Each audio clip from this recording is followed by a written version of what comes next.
সমাবেশে বক্তব্য রাখবেন 11 দলীয় জোটের অন্যতম নেতা, বাংলাদেশ লেবার পার্টির সংগ্রামী জেলা সভাপতি, বাংলাদেশ মফস্বল সাংবাদিক ফোরামের কেন্দ্রীয় সহসভাপতি জননেতা জহিরুল হক চৌধুরী জহির ভাই। জননেতা জহিরুল হক চৌধুরী জহির ভাই। বিসমিল্লাহির রহমানির রহিম। 11 দলীয় জোট কর্তৃক আয়োজিত আজকের এই ঐতিহাসিক সমাবেশের সংগ্রামী সভাপতি, নোয়াখালী 4 আসনের 11 দলীয় জোট মনোনীত প্রার্থী জনাব এসাক খন্দকার সাহেব। মঞ্চে রয়েছেন নোয়াখালীর 6টি আসনের 6 জন সংসদ সদস্য, জামাতে ইসলামী বাংলাদেশ সহ 11 দলীয় জোটের নেতৃবৃন্দ এবং আজকের এই বিশাল সমাবেশের বাইরা, আসসালামু আলাইকুম রহমতুল্লাহি ওয়া বারাকাতুহু। আপনারা জানেন, ভূমিধস বিজয় নামে একটি বিজয় বাংলাদেশে শুরু হয়েছে 5টি বার্ড সিটিতে। সেই ভূমিধস বিজয়ের মাধ্যমে আগামী 12 ফেব্রুয়ারি আমরা প্রমাণ করে দেব, যেইভাবে প্রমাণ করেছে 5টা বার্ড সিটি। ইনশাআল্লাহ সেই বিজয়ের অপেক্ষায় আমরা রইলাম। সম্মানিত উপস্থিতি, আপনারা জানেন, বিগত দিনে আমরা কোনো নির্বাচনে ভোট দিতে পারিনি। এই প্রথম সুযোগ এসেছে। যত বড় বাধা বিপত্তি আসুক না কেন, আমরা তা মোকাবিলা করে ইনশাআল্লাহ আগামী 12 ফেব্রুয়ারি এই বিজয় চিনিয়ে আনতে হবে।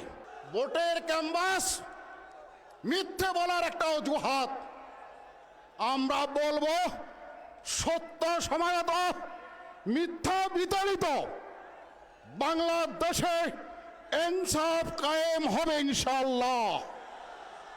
শহীদ হাদি ইনসাফ ইনকিলাবের রাষ্ট্র কায়েম হতে আর বেশি সময় নেই। আপনারা জানেন, বিগত দিনে ভোট কারচুপি হয়েছিল, চিন্তায় হয়েছিল। আমি ঘোষণা দিচ্ছি, যদি কেউ ভোট কারচুপি করতে যায়, যে হাত দিয়ে কারচুপি করবে সেই হাত নিয়ে ফিরে আসতে পারবে না ইনশাআল্লাহ। আপনারা কি প্রস্তুত?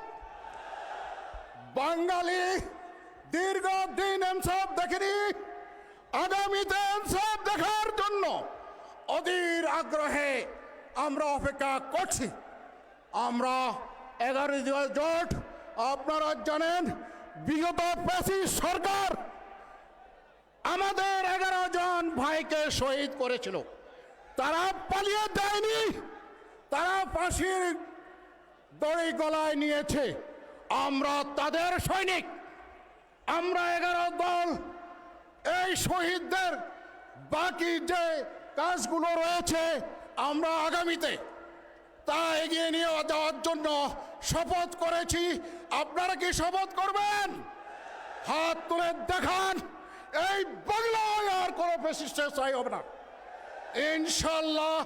আল্লাহর রহমতে আমাদের শহীদদের রক্তের বিনিময়ে এই বাংলায় একটি সুশীল সমাজ, একটি সুন্দর সমাজ কায়েম হতে আর বেশি দেরি নেই। সংগ্রামী জনতা, আর কোন চক্রান্ত, দিল্লির কোন চক্রান্ত বাংলাদেশে করতে দেবেন না এবং দাঁত ভাঙা জবাব দেওয়া হবে প্রশাসন যদি কোনো বার্তায় ঘাটায়। এই কথা বলে আগামীতে ইনশাআল্লাহ বিজয়ের মালা পরিয়ে নেব, এই আশাবাদ ব্যক্ত করে আমি আমার বক্তব্য এখানে শেষ করছি। খোদা হাফেজ। বাংলাদেশ জিন্দাবাদ। 11 দলীয় জোট জিন্দাবাদ। বাংলাদেশ লেবার পার্টি জিন্দাবাদ।